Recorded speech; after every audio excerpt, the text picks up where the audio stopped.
am a preacher's kid, and I grew up hearing about Jesus from the time I was very little. And there was no doubt that I was a sinner. I did horrible things to my brother growing up, like pushing him down a slide in a wagon, busting his head open, all kinds of horrible things. So I knew that I was a sinner. And one night during a family devotion, my dad led me to Jesus. He was reading a verse out of Romans, and I knew that I needed to be saved. So I knelt beside my bed, and I still remember the strawberry shortcake bed sheets, and I asked Jesus to save me. And I felt such peace in that moment, and freedom. And even at the age of 6, which is just amazing to me. And he's never left me ever since. But as I grew up, I somehow got it in my head that God was happy when the church was happy. And, you know, preachers' kids tend to go one of two extremes. They either rebel or they do what I did, which was they try to become a super Christian and act like they've got it all together. And so no matter what needed to be done at church, I volunteered. I was teaching the teenagers. I was taking kids to church camp. I was volunteering to be VBS director. I was washing the windows. No matter what needed to be done, I did it. And over time, it became a really bad habit. I became a ranting, raving people pleaser. And in 2002, all of this came to a head, and I began to struggle very, very deeply with depression. And God very lovingly showed me what I was doing. And I realized that I was living to please people instead of Him. And he showed me, you know, if you want to be like Jesus, you can't be living this way. You know, Jesus died for me, not all these other people. And I realized if I want to follow Jesus, I need to be like him in every way. And Jesus was not a people pleaser. He is a God pleaser. And so I'm very passionate now about trying to help people who have been through the exact same kind of situations and made the same decisions that I did. I have this book that you wrote, the most recent one. I think it's called Where Dandelions Bloom. Yes. And it's an amazing book, and it's a fiction story. So I would really love to talk to you about this. But first, I just have to read the introduction piece. It says, "For those who have been hurt, broken, and discarded, there is a God who sees you. He causes beauty to bloom in the hardest places. You are treasured and held in his heart." And then you gave the Isaiah 61:3. He will give a crown of beauty for ashes. I love that so much. Can you tell me why you would write this amazing book, and tell us a little bit about it? Absolutely. I am a passionate lover of history, and I did not really like it much in school because teachers focus so much on dates and battles and just things that seemed a little more cut and dry. But as I got older and I began to hear of some of the great people who made up history and began to really learn their stories, it came alive for me. And so when I ran across the woman who inspired this story, Sarah Emma Edmonds, I absolutely fell in love with her. She was a woman who was abused by her father. He was an alcoholic. He gambled, and he tried to marry her off to a man who was even more despicable than he Oh, was. And Sarah had a very strong faith in Jesus, and she did not want to be married to a man who was going to treat her so abusively and abuse their future children that might come. And so, lucky for her, the Civil War was starting. Although it was a horrible time, she was like, this is my only escape. She had no way to, other means to support herself. So she cut off her hair, bound herself up, put on clothes, and went to go join the army. And what was interesting about her, she had so much grit. She was a farm girl, so she knew how to shoot a gun. She knew how to take care of herself. And in her diary, she wrote that she was having to teach city boys how to load and fire a gun. And she was like, how strange that a woman is having to teach a man the art of war, you know? yeah. But she was so good at faking her way through being a guy. You know, she had to physically think about it, but she was brilliant at it. And she caught the attention of so many people under her alias, as I think it was Frank Thomas. And if I remember correctly.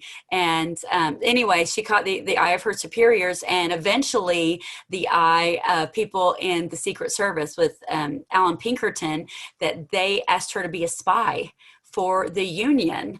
And she was really good and excelled at that. And so one day, Alan Pinkerton comes up to her and says, Frank, we've got a job for you. This time we need you to act the part of a woman. Do you think you can do it? And she was like, yeah, I think I can handle that, you know. So, Wow. but her entire life dealt with trying to balance with being true to herself, yet struggling to be someone she's not. And all the while, she has this battle inside on how on earth do I forgive my father for Mm, the trauma that he's put her through. And yes. while I'm writing her story, my own family is going through this very, very difficult season. Oh. We were accused of things that we had not done. My daughter was traumatized, was sexually approached by somebody that she trusted, and really hurt her deeply. And so this whole theme of forgiveness really hit home to us in a very, very powerful way. So I always tell people, be careful what you write because you may be tested on it, Uh, Yes. and right before I began writing this, I had gone to speak to a group of female inmates in our Pine Bluff penitentiary, about an hour away from my home. And some of these women have been through horrendous, horrendous things. Some of them, it was just poor mistakes they had made, and some of them had been caught up trying to defend themselves and didn't know, didn't have very many good options. They had been pushed too far one too many times and then took matters into their own hands. And my heart just went out to them. I'm listening to their stories. Mm. So I want readers to know that there is hope in the hard times. Jesus is there and he sees you. And I was doing a Bible study as I was writing this story by Shadia Ricci, and her last name is Hrichi, and it's on Hagar. And Hagar is quickly becoming one of my favorite women to study about. And God came to her, this unknown, unloved slave girl, and he called her by name and said, I know you're being abused, but I am the God who sees you. I see you. And that just meant so much to her. That gave her hope and a future. And I was praying to God as I was writing this story, what do you want? What do you want readers to see? What do you want me to know in this? And I remembered my grandmother always fussing about the dandelions in her yard.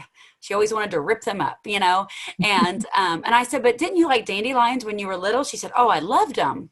I loved them. I would blow on them and make them, scatter, and it was magical. And I said, well, what's the difference between a dandelion when you're little and when you're older? She was like, well, I guess they become an annoyance when you're old. How strange that Yeah. something that's magical when you're little becomes an annoyance when you're older. And I began to ruminate over that. What's the difference between when you're little and when you're old?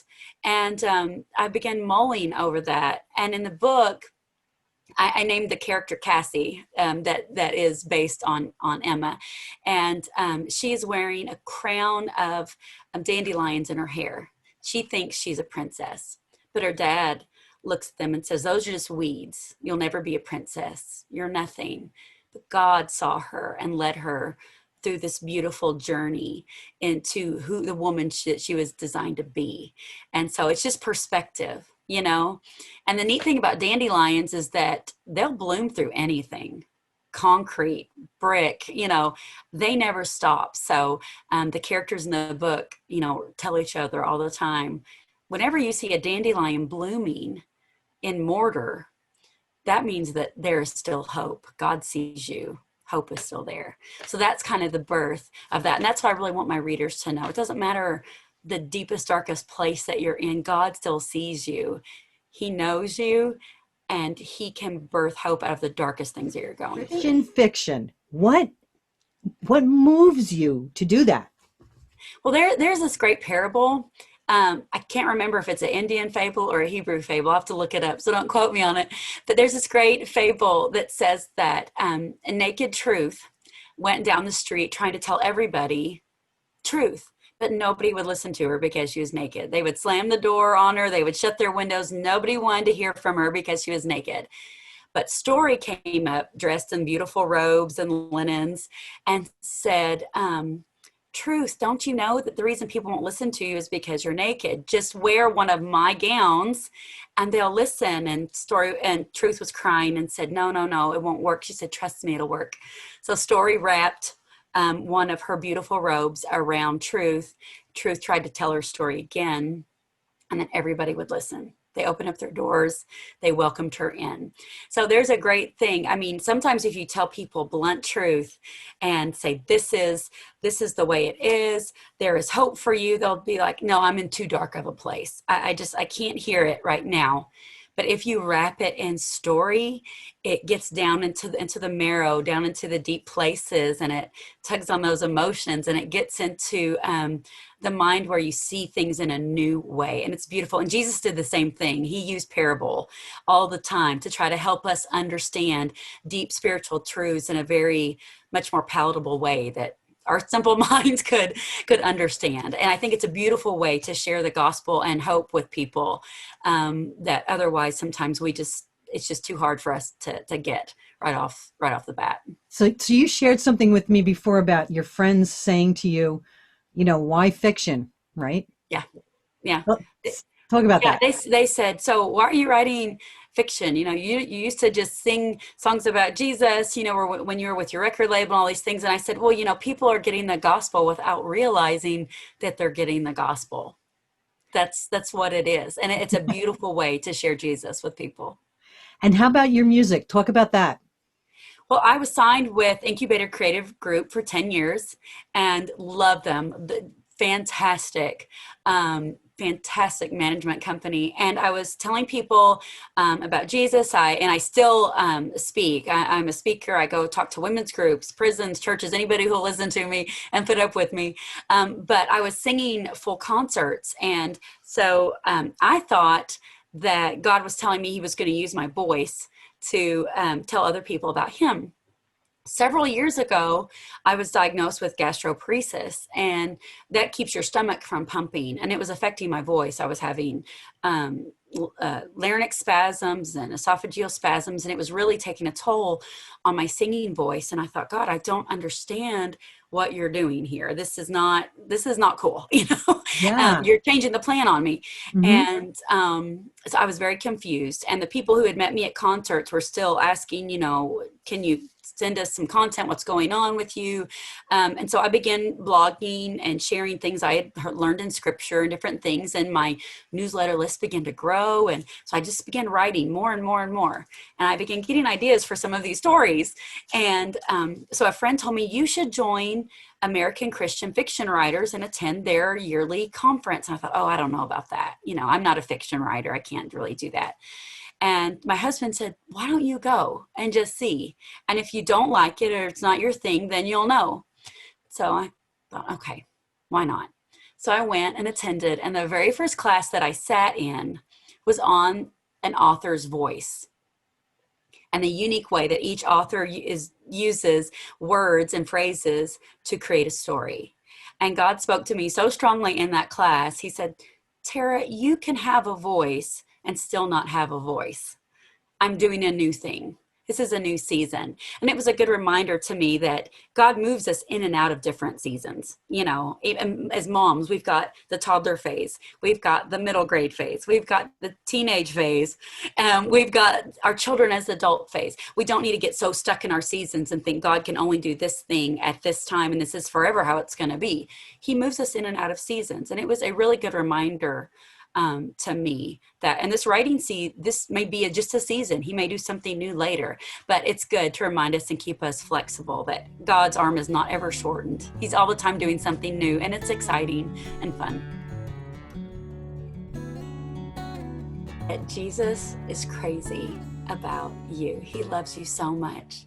And for a long time, I believed the lie that approval and love were the same thing.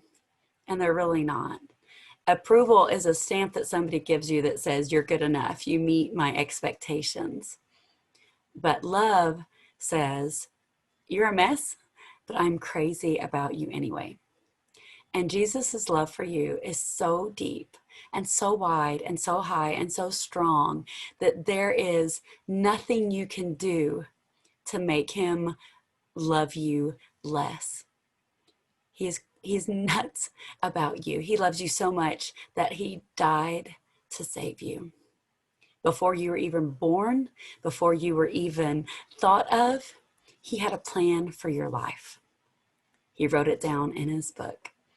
And he is calling you right now to come and hold his hand, to walk with him.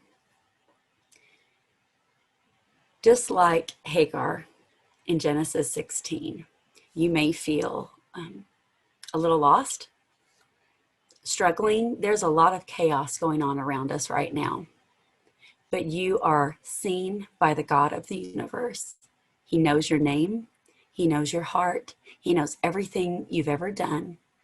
And he wants you as his child. There's nothing that you could ever do to push him away from you. And he relentlessly pursues those that he is crazy about. And that's you. I'm Tara Johnson, and I am a daughter of God.